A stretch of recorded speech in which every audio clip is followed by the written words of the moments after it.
శ్రీ మహాగణాధిపతయే నమః. శ్రీ మహాసరస్వత్యై నమః. శ్రీ గురుభ్యో నమః.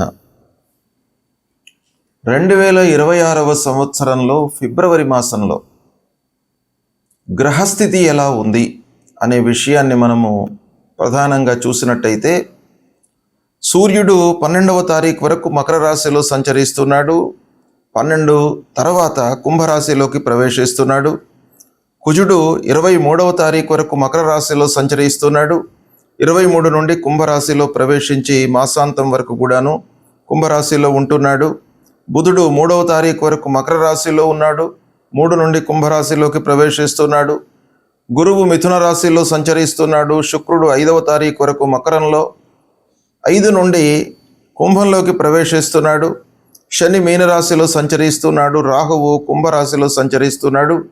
కేతువు సింహరాశిలో సంచరిస్తున్నారు. ఈ విధంగా ఫిబ్రవరి మాసంలో ముఖ్యమైనటువంటి ఈ 8 గ్రహాల యొక్క స్థితి ఉంది. ఈ సంచారం మూలకంగా ఫలితాలు ఎలా ఉంటాయి అనేటువంటి విషయాన్ని మనము తెలుసుకుందాము. కన్యా రాశి వారికి 2026వ సంవత్సరము ఫిబ్రవరి మాసంలో గోచార ఫలితాలు ఎలా ఉన్నాయో తెలుసుకుందాం. ప్రధానమైనటువంటి గ్రహాల యొక్క స్థితి, మాసవారీ ఫలితాలపై ప్రభావాన్ని చూపించేటువంటి గ్రహాల యొక్క స్థితి, ఈ రెండింటినీ కూడాను మనం సమన్వయంతో చూసినట్టయితే గోచార ఫలితాలు అనుకూలంగానే ఉంటాయి. ఈ మాసంలో కన్యా రాశి వారికి బుధుని స్థానం ముఖ్యంగా కొన్ని పనుల లోపల నిర్ణయాత్మకమవుతుంది. స్పష్టత, చాతుర్యము, మీ లోపల ఉన్నటువంటి నైపుణ్యము, ఇవన్నీ కూడాను పెరిగేటువంటి అవకాశాలు ఈ మాసంలో కనబడుతున్నాయి.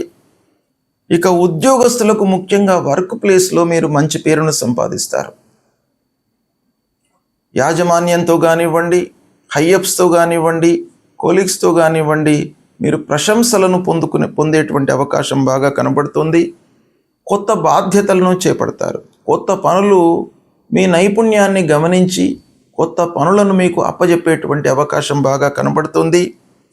ఇక వ్యాపారస్తులు కొత్త వ్యాపార ఒప్పందాలు చేసుకునేటప్పుడు కొంత జాగ్రత్తతో ఉన్నట్టయితే మీరు లాభాలను పొందేటువంటి అవకాశం బాగా కనబడుతుంది.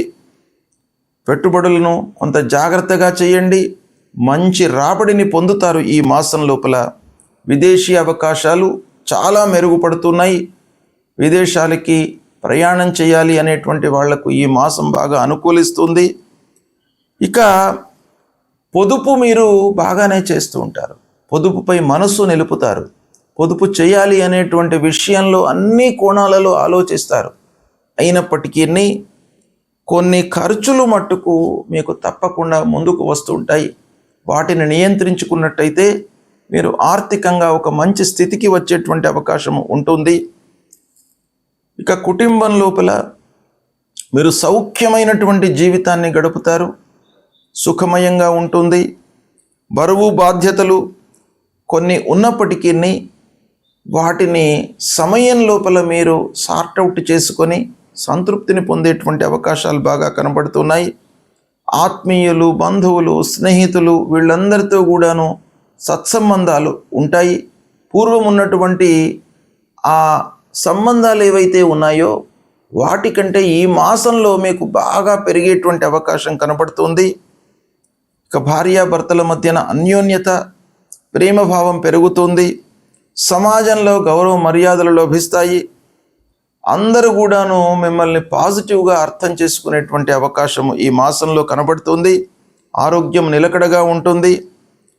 ఇకపోతే మానసిక స్థితి కొరకు మీరు వ్యాయామము, ధ్యానము, తర్వాత జపము ఇలాంటివి మీరు చేసుకున్నట్టయితే ఇంకా మీకు ఏకాగ్రత పెరుగుతుంది. ఇక విలువైనటువంటి వస్తువులను కొనుగోలు చేసేటువంటి విషయం లోపల ఈ మాసం మీకు బాగా కలిసి వస్తుంది. భూమి కానివ్వండి, ప్లాట్లు కానివ్వండి, ఇల్లు కానివ్వండి, వాహనం కానివ్వండి, ఆభరణాలు కానివ్వండి, కొన్ని అవకాశాలు ఈ మాసంలో ఉన్నాయి. ఇక విద్యార్థులకు మంచి అవకాశాలు ఉన్నాయి. వాళ్ళ యొక్క జ్ఞాపక శక్తిని, ఏకాగ్రతను పెంచుకున్నట్టయితే అద్భుతాలను ఈ మాసంలో మీరు పొందేటువంటి అవకాశాలు ఉన్నాయి. కాంపిటేటివ్ స్పిరిట్స్తో మీరు ముందుకు వెళతారు. పోటీ పరీక్షలకు ప్రిపేర్ అవుతున్నటువంటి వాళ్ళు, లేదా గవర్నమెంట్ ఉద్యోగాలకు ప్రిపేర్ అవుతున్నటువంటి వాళ్లకు కూడాను ఈ మాసం బాగా కలిసి వస్తుంది. సాహిత్యము, సంగీతము, కళలు, తర్వాత బ్యాంకింగ్ సెక్టార్లో ఉన్నటువంటి వాళ్లకు బాగా ఈ మాసము అనుకూలిస్తుంది. అవకాశాలు వస్తాయి, వాటిని మీరు సద్వినియోగపరచుకోవడం చాలా అవసరము. కోర్టు వ్యవహారాలలో మీకు అనుకూలత కనబడుతుంది. ముఖ్యంగా పూర్వం ఏవైతే మీరు కేసులు ఫేస్ చేశారో వాటి మూలకంగా విముక్తులవుతారు. అన్ని విధాలుగా ఈ మాసం మీకు బాగా కలిసి వస్తుంది. ధార్మిక సేవపై మీరు మనస్సు నిలుపుతారు.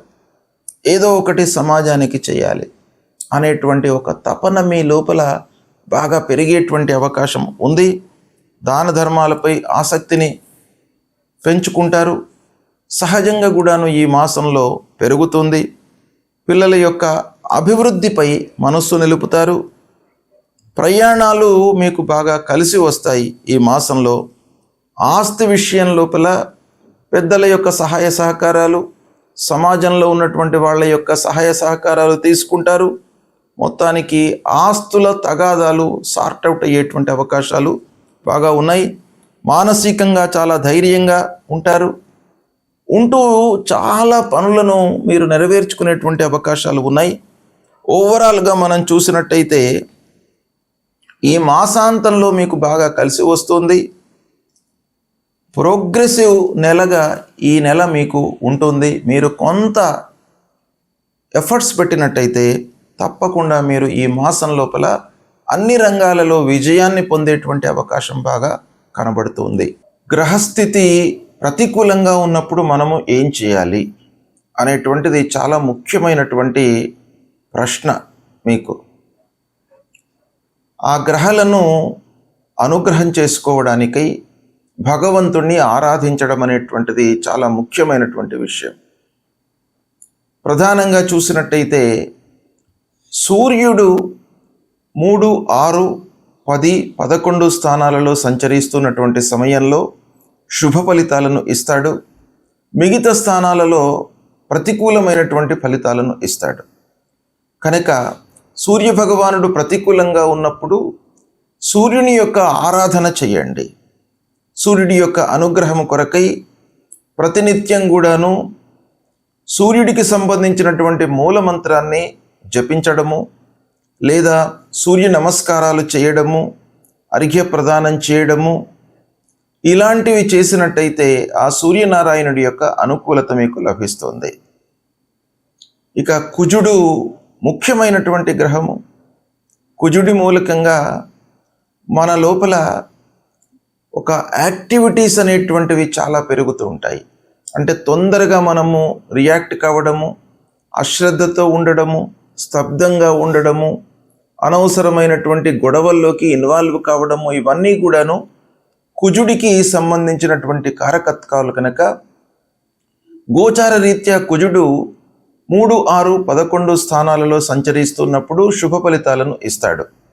మిగతా స్థానాలలో ప్రతికూలమైనటువంటి ఫలితాలను ఇస్తాడు. కనుక ప్రతికూలంగా సంచరిస్తున్నటువంటి సమయంలో కుజునికి సంబంధించినటువంటి మూలమంత్రాన్ని ప్రతినిత్యం కూడాను జపించడము, సుబ్రహ్మణ్య స్వామి దేవాలయానికి వెళ్ళడము, సుబ్రహ్మణ్య స్వామి స్తోత్రాన్ని, భుజంగ ప్రయాత స్తోత్రాన్ని పఠించడము, ఇవి చేసినట్టయితే ఆ అంగారకుడి యొక్క అనుగ్రహం లభిస్తుంది.